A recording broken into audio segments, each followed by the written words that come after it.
Nagsimenta naman tayo. Sino ba kasi yan si Antonio Morga? Oo nga no, sino nga yan? Eh wala naman yung connect sa course natin. Oo nga. Hello! Ano yan?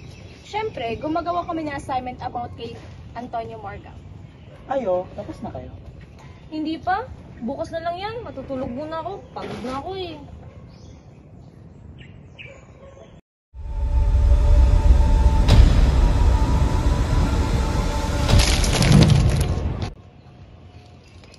Asan sila?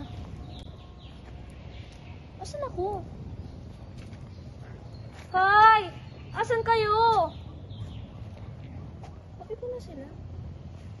A small village in the Philippines during the Spanish colonization. Antonio Morga, Maria, Miguel, Juan, and the time traveler gathered at the village plaza.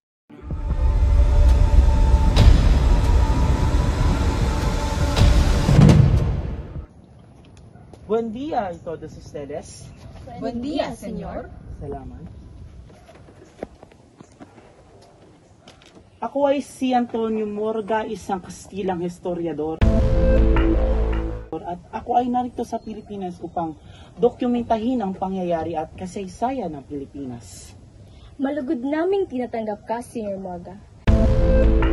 Isang malaking karangalan na narito ka sa aming nayon.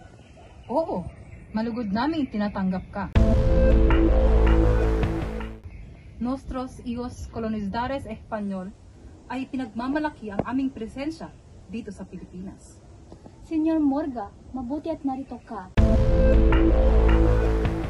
Ang aming kwento at kasaysayan ay nararapat na malaman ng buong mundo.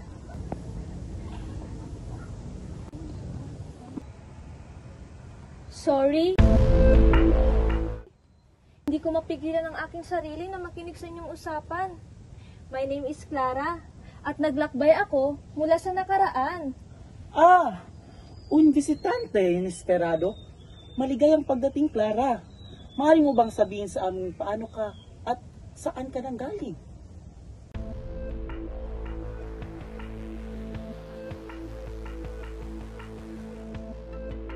Mahaba ang kwento, pero somehow nakarating ako sa panahong ito.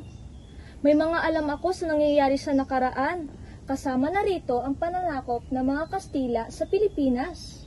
Nakakabighani! Magiging interesante na marinig ang iyong pananaw sa aming kasaysayan. Es cierto, Clara. Ibahagi mo ang iyong mga pananaw sa amin. From my time, masasabi ko sa inyo ang impact ng Spanish colonization sa Pilipinas ay malalim. It brought significant changes sa culture, language, at societal structures. Nakakaintriga na marinig ang aming kasaysayan mula sa isang taong nakakakita nito ng personal. Clara, tu presencia aquí es realmente admirable. Maaari ka bang magbigay ng ibang impormasyon o pananaw na maaaring aking maidagdag sa aking aklat? Of course, Sr. Morga. While your book is comprehensive, may mga details at personal experiences pa rin na hindi na ipapahayag sa mga nakasulat sa tala. Mas malinaw ang mga pagsubok at tagumpay ng mga Pilipino kung makikita ito sa mismong mata ng mga taong mismong nakakaranas nito. Kamanghang-manghang isipin ang iba't ibang pananaw ay maaaring magbago upang maunawan natin ang ating kasaysayan. Ang iyong mga pananaw, Clara, ay napakahalaga.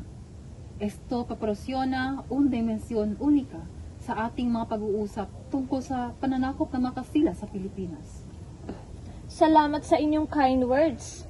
I am grateful sa mga opportunity na maibahagi ang aking kaalaman at matuto sa inyong lahat. Hala, parang nahihilo ata ako. Hala, Juan na, Clara, Clara! Gising na, Clara! Gising na!